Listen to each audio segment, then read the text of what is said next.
جناب ڈاکٹر ہمایوں عباس صاحب اور ہماری مہمان خصوصی دکتور صبا علی عبد المعز صاحبہ، آپ کو خوش آمدید، عزت افزائی، میرے رفقۂ کار اور طلبہ و طالبات، ڈاکٹر صاحبہ کی آمد جو ہے ہمارے لیے باعث صد افتخار ہے۔ افتخار صاحب بھی بیٹھے ہوئے ہیں۔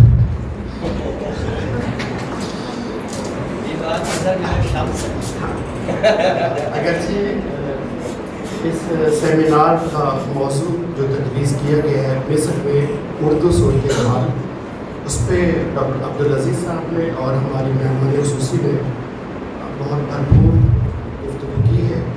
میں اس کے برعکس جو صورت حال ہے کہ اردو ادب مصر، اس پہ چند جھلکیاں آپ کہہ لیجیے، رینڈم کلکس۔ مصر جو ہے وہ عالمی تاریخ میں ایک بہت اہم باب ہے۔ آپ قرآنیات کے طالب علم ہوں یا اردو ادبیات کے، مصریات ایک وسیع موضوع ہے۔ اپنے اسٹوڈنٹس کے لیے میں یہ بتانا چاہوں گا کہ کسی علاقے کو بطور خاص مطالعہ کرنا یہ ایک باقاعدہ ایک علم کی شاخ ہے۔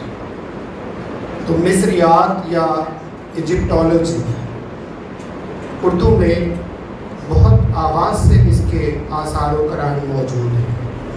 ایک تو قرآن مجید کی برکت کے تحفے کہ ہماری جو اردو شعر و ادب میں جو ان گنت تلمیحات بنی ہیں اس میں ایک بڑا حصہ مصر سے متعلق ہے۔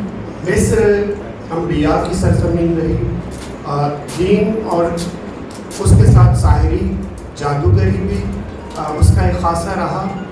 تو اردو شاعری میں تلمیحات کا ایک بڑا منبع مصر ہے، اور بطور خاص جب آپ قرآنی تلمیحات کی بات کریں گے، قرآن مجید میں بہت سارے انبیاء کرام کا ذکر موجود ہے، اور ان کی سبھی تلمیحات اردو شعر و ادب کا حصہ ہیں۔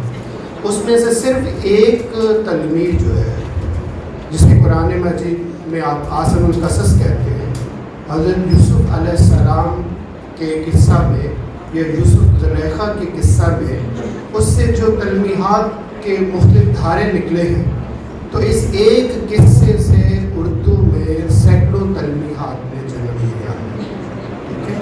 اس میں دیدہ یعقوب، حسن یوسف، وقت عزیز، دست زلیخا، چاہے یوسف، برادران یوسف، ان گنت جو ہمارا تلمیحاتی ادب ہے وہ مصر کا رنگ ہے۔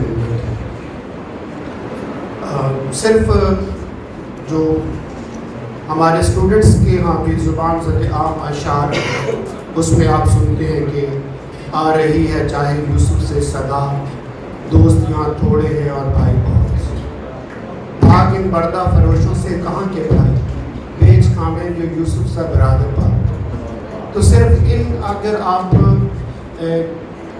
اردو شعر و ادب میں قصہ یوسف و زلیخا سے جو تلمیحات نکلی ہیں، صرف اس پہ آپ ایم فل کا تھیسس کرنا چاہیں تو اردو شاعری سے آغاز تک اس میں آپ کے لیے بڑا کافی اور شافی مواد موجود ہے، صرف ایک حصہ۔ تو قرآن و سنت کے بعد اگر آپ ادبیات کی طرف آئیں تو مصری ادبیات، مصری شعر و ادب کے تراجم ہمارے یہاں ایک بڑی مضبوط روایت رہی ہے۔ اس میں جو بڑے معتبر نام ہیں اس میں طہ حسین اور توفیق الحکیم منفلوطی اور نجیب محفوظ جو نوبل پرائز ونر ہیں، ان کے بیشتر ناول جو ہیں اور افسانے جو ہیں ان کے اردو میں تراجم ہو چکے ہیں۔ جدید مصر کی بات کی جائے تو اس میں حافظ ابراہیم، احمد شوقی اور عبد المحسن الکاظمی، ان کے تراجم ہمارے ہاں بڑے تواتر سے ہوئے ہیں۔ اور اس کے لیے اگر آپ ادبیات کا عالمی ادب نمبر دیکھیں تو آپ کو بہت سارا مواد اس میں مل جائے گا۔ مصر نے صرف شعر و ادب ہی میں نہیں، مختلف جو شعبہ ہے زندگی ہے اس میں بڑا اہم رول ادا کیا ہے۔ تو اگر فائن آرٹس کی بات کریں، فنون لطیفہ کی بات کریں، تو ہالی ووڈ میں ایک نام عمر شریف بھی ملتا ہے۔ ایک ہمارے پاکستانی عمر شریف ہے اور ایک مصری ایکٹر ہیں عمر شریف۔ اسی طرح میوزک اور فائن آرٹ کی دوسری جو صورتیں ہیں اس میں سمیہ جمال، جسے مصری سمیہ کمال کہتے ہیں، اسٹوڈنٹس کی دلچسپی کے لیے کہ مصر میں جیم کو گاف بولتے ہیں، تو ایک شخص جیلانی یہاں سے چلتا ہے تو وہاں جا کے گیلانی ہو جاتا ہے۔ تو اسلام آباد میں بھی آپ دیکھتے ہیں کہ کمال عبد الناصر روڈ، اب جو کمال جو ہے اصل میں جمال ہی ہے، تو پتہ نہیں جمال کو عربی میں کیا کہتے ہیں، شتربان جو ہے تو اس کو بھی اسی طرح کمال ہی کہتے ہیں۔ تو جیم اور گاف جو ہے یہ ہر زبان کے اندر ہوتا ہے کہ لفظوں کا جو تبدل یا باہمی تبادلہ جو ہے وہ اردو پنجابی میں بھی ہے، فارسی میں بھی ہے، ایک زبان کے اندر بھی اس طرح کے لفظ ہیں۔ اسی طرح جو نوجوان جو ہیں وہ سپورٹس سے دلچسپی رکھتے ہیں تو محمد صالح کو نہیں بھول سکتے اس میں۔ تو جتنے بڑے نامی گرامی کلب ہیں فیفا میں جو بہت بڑے پلیئرز ہیں، صف اول کے پلیئرز اس میں محمد صالح جو ہے مصر میں۔ تو اور کئی ایسے زاویے ہیں جو ہمارے ہاں ایک کامن ڈومین بن سکتے ہیں کہ ہم اردو میں مصریات جو ہے یہ بجائے خود ایک بڑا موضوع بن سکتا ہے، اس میں شاعری ہے، افسانہ ہے، اور اردو میں جو مصر کے سفر نامے لکھے جا رہے ہیں اس میں ہماری مہمان کی میزبان جو ہیں ڈاکٹر زاہد منیر عامر صاحب، وہ ایک عرصہ مصر میں رہے، اور مجھے یاد پڑتا ہے کہ زاہد منیر عامر صاحب ان کے بیوی بچوں کے ساتھ وہاں گئے تو ان کے چھوٹے صاحبزادے نے مصر کے جو احوال ہیں وہ ایک انگریزی میں ایک چھوٹا سا سفر نامہ انہوں نے مرتب کیا ہے۔ تو اردو میں سب سے کم سے سفر نامہ نگار جو ہے تو وہ انہیں اعزاز ہے۔ انگریزی میں اگرچہ چیزیں لکھی ہیں اور زاہد منیر صاحب نے اردو میں بھی یہ سفر نامہ لکھا، اور حال ہی میں اس کی جو تقریباً رونمائی بھی ہو رہی ہے۔ اس سے پہلے بھی ہمارے اردو کے جو جید اساتذہ ہیں ان کے نام لیے گئے ہیں، جس میں ڈاکٹر نجیب جمال صاحب ہیں، نثار قریشی صاحب ہیں، ڈاکٹر مظفر صاحب ہیں، اور ابھی زاہد منیر عامر صاحب ہیں۔ تو مصر اور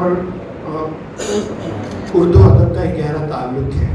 جامعہ الازہر جہاں سے ڈاکٹر صاحبہ تشریف لائے ہیں، ان کے جو صدر شعبہ ہیں ڈاکٹر ابراہیم محمد ابراہیم، تو ان کی جو پی ایچ ڈی ہے ڈاکٹریٹ وہ پنجاب یونیورسٹی سے ہے۔ اردو میں مثنوی جو ہے الف لیلا، اس کے مختلف تراجم یا متون کا کتاب بھی جائزہ شاید اس کے مثنوی کا نام ہے عشق یا داستانوں پر ان کا جو ہے اس میں کام ہے۔ اور ڈاکٹر ابراہیم کا ایک تعلق جو لائل پور فیصل آباد سے ہے، ان کی بیگم غالب، یہ بھی ایک مختلف اور منفرد رشتہ ہے۔ تو ضرورت اس امر کی ہے کہ یہ دو طرفہ تعلق ہو۔ ڈین صاحب کی موجودگی میں ڈاکٹر صاحبہ کی خواہش کا میں یہ اظہار بتا دیتا ہوں کہ ڈاکٹر صاحبہ کی یہ خواہش ہے کہ جامعہ الازہر سے اردو ڈپارٹمنٹ سے جو اسٹوڈنٹس ہیں، اسکالرس ہیں، ٹیچرس ہیں، وہ کثرت سے یہاں آئیں اور یہاں سے اردو اساتذہ اور طالب علم جو ہے ان کے لیے بھی ایسے مواقع پیدا کیے جائیں۔ تو اس طرح کوئی باہمی یادداشت اگر تو یہ رشتہ اور زیادہ مضبوط ہو سکتا ہے۔ تو ڈاکٹر صاحبہ کو بار دیگر جو ہے خوش آمدید، اور اس تقریب کے نکات پہ ڈاکٹر سمیرہ اکبر، ڈاکٹر عزیز صاحب میرے دوسرے مختار بھی مبارکباد کے مستحق ہیں، اور میرے اسٹوڈنٹس بھی جو بہت تھوڑے وقت میں یہ سیمینار ارینج کیا گیا، اور الحمدللہ جو ہمیں خدشہ تھا کہ شاید وہ صورتحال نہ ہو جو ایک شاعر کو درپیش تھی کہ لوگ تھے محفل میں کل 3، ایک صاحب صدر، ایک سیکریٹری، ایک سامعین، تو ماشاءاللہ ہاؤس فل ہے، اور اس میں مہمان کی بھی عزت ہے اور میزبان کی بھی، شعبے کی بھی پیر یونیورسٹی کی. تو آپ سب کی آمد کا بہت شکریہ, بہت شکریہ. انشاءاللہ آئندہ بھی ایسے پروگرامس. اب جو ہمارے دین صاحب ہیں ان سے میں گزارش کروں گا کہ وہ روشن کریں اور اپنے تاثرات بھی اور مہمان خصوصی کا شکریہ بھی ادا کریں.